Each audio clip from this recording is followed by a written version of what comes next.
কার পরিবর্তন কখন হবে, কার কথাই বদলাবে, কখন বদলাবে কেউ জানে না। জানে কে?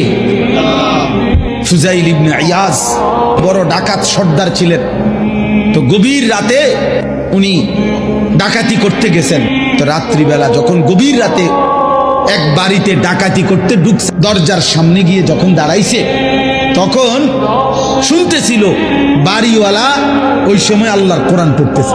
উনি দরজায় দাঁড়াইয়া শুনতেছে যে বাড়িওয়ালা ভিতর থেকে আল্লাহর কোরআন পড়তেছে, আলাম ইয়ানি লিল্লাযীনা আমানু আন তাখশা কুলুবুহুম লিযিকরিল্লাহ। এই এক আয়াত ওনার কলিজা ছিদ্র করে ফেলছে।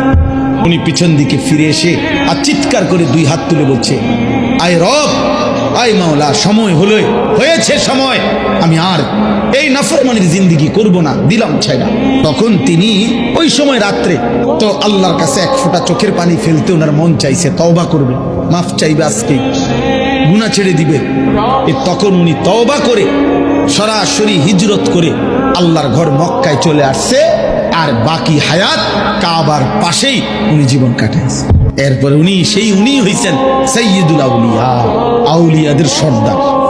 তাইলে বললাম আর কি, যে কোনো কথা, কোনো এক আচরণ, কোনো এক শব্দ অনেক সময় চেঞ্জ করে ফেলে, জীবন তুলপার করে ফেলে, জীবন পরিবর্তন করে ফেলে।